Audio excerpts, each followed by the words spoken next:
પાડોશીના ત્રાસથી મહિલાના આપઘાતનો મામલો, પોલીસે 8 આરોપીઓની ધરપકડ કરી।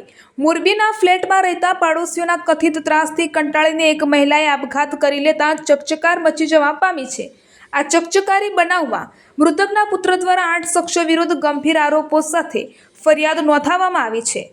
ફરિયાદ પર એક્શન લેતા પોલીસે ગણતરીના કલાકોમાં આ 8 આરોપીઓની કરી ધરપકડ।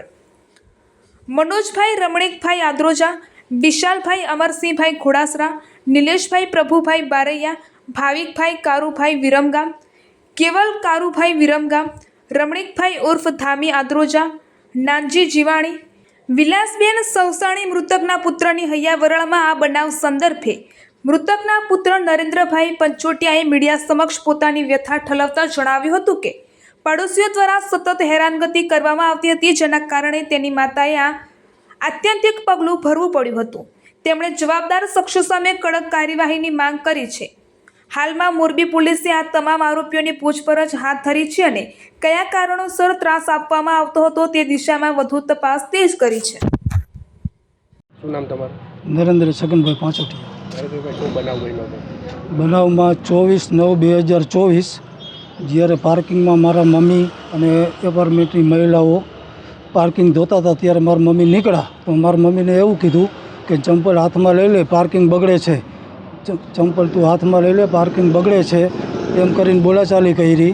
તે પછી ધાબા ઉપર મને ફોન આવ્યો, મનોજભાઈ, નીલેશભાઈ બારૈયા, મનોજભાઈ આદરોજા, વિશાલ ઘોડાસરા અને ભાવિક વિરમગામા કે તું ધાબા ઉપર આવ, તારી હારે વાત કરવી છે। તો હું, મારા મમ્મી, મારા ઘરના, મારી છોકરી 4 વર્ષની ધાબા ઉપર ગયા તો અમારી હારે ઢીકા પાટુના માર માર્યા, ઈજા કરી, અમે દવાખાનામાં દાખલ થયા। પછી 25 તારીખે અમે ફરિયાદ દાખલ કરી। તે પછી એ લોકોને ફરિયાદ જે તે કાયદાકીય રીતે કામ થયું।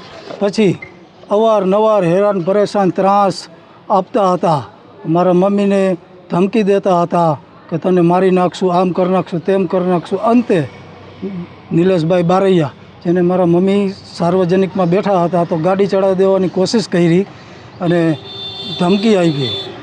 તે સિવાય અવારનવાર મારા બાઇકમાં હવા કાઢી નાખે, મોટરસાઇકલમાં બાઇકમાં હવા કાઢી નાખે, દરવાજામાં, ઘરના દરવાજામાં પાટા મારી દે, એવી હેરાનગતિ કરે, ધમકી આપે કે મારી નાખશું, તોડી નાખશું। અત્યારે મારા મમ્મીએ આપઘાત કરી લીધો। આ બધા જે તો આરોપી છે એ વિકૃત વિચારધારાવાળા છે, ક્રિમિનલ વિચારધારાવાળા છે। અને નીલેશ બારૈયા વાગડ, એને અગાઉ પણ એક મર્ડર કરીને 10 વર્ષ જેલમાં કાપ્યા, 8 થી 10 વર્ષ એના મિત્રનું જ મર્ડર કર્યું। એને ક્રિમિનલ વિચારધારાવાળા માણસો છે। મારી વિનંતી છે કે મારા મમ્મીને ન્યાય મળે, સરકાર, પોલીસ તંત્ર, કોર્ટ કે આને ગમે તેવી રીતે જામીન ન મળે અને ન્યાય મળે। નગરપાલિકા દ્વારા સેવા સેતુ કાર્યક્રમનું આયોજન કરવામાં આવ્યું છે। આ સેવા સેતુના માધ્યમથી સાવરકુંડલાના છેવાડાના લોકોને આની બહોળી સંખ્યામાં આનો લાભ લીધો છે અને આવકના દાખલા હોય, જાતિના દાખલા હોય, આધાર કાર્ડમાં સુધારા હોય, અસંખ્ય લોકોએ આજે સેવા સેતુનો લાભ લઈ અને સરકારની પ્રશંસા કરી છે અને વહીવટીતંત્રની પ્રશંસા કરી છે।